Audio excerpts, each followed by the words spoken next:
We'll begin tonight with updates on the U.S.-Africa Leaders Summit, where the gathering hosted by U.S. President Joe Biden has ended. The summit, which took place from December 13 to 15, 2022, involved conversations revolving around higher education, the creative industries, the African diaspora in the U.S., trade and investment promotion, environmental equity and climate action, as well as health cooperation. The United States used the summit to boost cooperation with African nations. We're now joined by journalist Ignatius Annor, who monitored the three-day event, to give us a wrap-up of it all.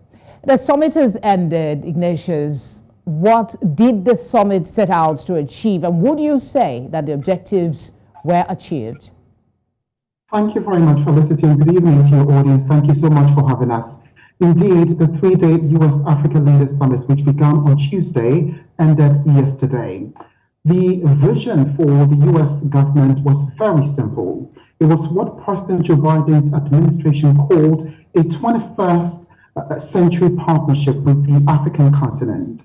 In 2014, as you'll recall, this very summit was held under President Barack Obama. 8 years down the line, the second one has been held with a renewed commitment on both parties and to deepen trade ties for the growth of the continent. Indeed, that was achieved, and yesterday the chairman for the African Union, who is president of Senegal, Macky Sall, actually praised the intention of President Joe Biden and his administration's time, effort, and the cooperation that they put in making sure that they run a very successful program. He, however, talked about a particular bill that, as I speak to you, is before the U.S. Congress, that if passed, will kind of punish African nations who stand with Russia.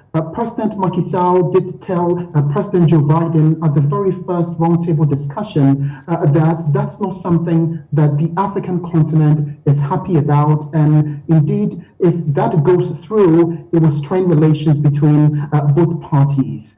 So that's something key that we will all be looking at ahead. But also to let you know that yesterday, President Joe Biden also announced the appointment of a commission that will be headed by U.S. diplomat Johnny Carson, who he described as a man with deep respect for the African continent. He will be ensuring that all the deals that have been signed, the $55 billion commitment that was made, the $15 extra billion that was also made, will translate into reality and not just be something that will end on paper, but become a reality and impact on the lives of every single individual on the African continent. So I can tell you that the administration has been serious as far as this partnership with Africa is concerned. Felicity? I mean, a lot of agreements was indeed signed.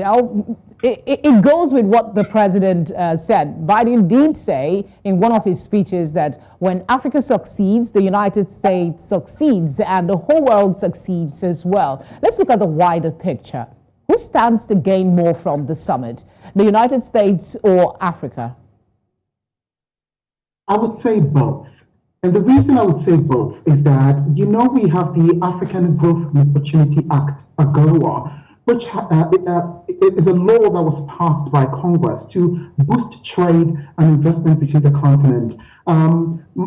Anthony Blinken, who is Secretary of State, mentioned during the summit that 80 billion US dollars have so far been pumped as far as various investments are concerned from the US side into the African continent. So I would say both sides, because as even AGOA expires in 2025, the administration has said that they are actually in talks with members of Congress to see where the future of that will be. You will also recall the historic signing of a memorandum of understanding with Africa's Continental Free Trade Area, which is a huge deal, pumping billions and billions of dollars on the African continent. So Africa will be benefiting hugely, i.e. in terms of energy, in terms of food security. A joint statement was issued between both parties in addressing that. $2.1 billion was announced by President Joe Biden as an Africa food aid. So it's going to help Africa as well. As as well as the United States,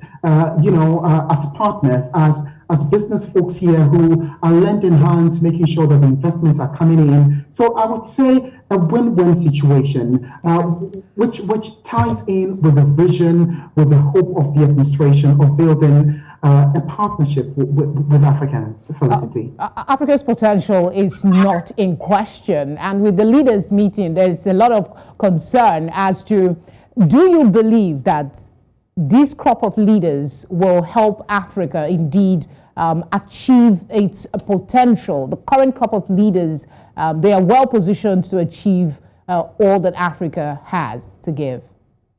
Felicity, one good thing about, folks that attended the summit is that you could clearly see that they are not holding back. I'll give you an example of Paul Kagame of Rwanda, who, was addressing one of those forums, and he really wasn't happy about the United States chastising the country for its handling of Usebenga, the man involved in the Rwanda genocide issue, who is currently behind bars. He literally just slammed the country for the position that they've hold on that. And just a couple of days ago, the Ghanaian President Nikufado also talked about the Wagner Group, which is a Russian mercenary, and the sort of activities that they're having in West Africa's coast, and how concerned not only Ghana is, but the coastal states on the African continent. So you're seeing these leaders also speak up. And like I told you early on, Macky Sall indeed talked about the fact that, hey, if this bill goes through, it's not going to be okay. Africa as a continent, or the countries that are in Africa are sovereign states and therefore deserve the right to enter into a partnership with whichever world power they choose to. And so they're not just standing on the fence to have the United States have their way. They are also saying this is what we think. Macky Sall yesterday also cataloged a number of critical projects or areas that he said are very, very important to the African people. He talked about insecurity. He talked about the fight against terrorism. He talked about peace, among other issues as well. So you're seeing these crop of leaders, I would say, essentially also stepping up. And that step up has also led to the US's commitment to say, we want to get serious with you, Felicity. All right, Ignatius, thank you very much for speaking with us. You're very welcome. It's always a pleasure. Nice to see you again. You take care.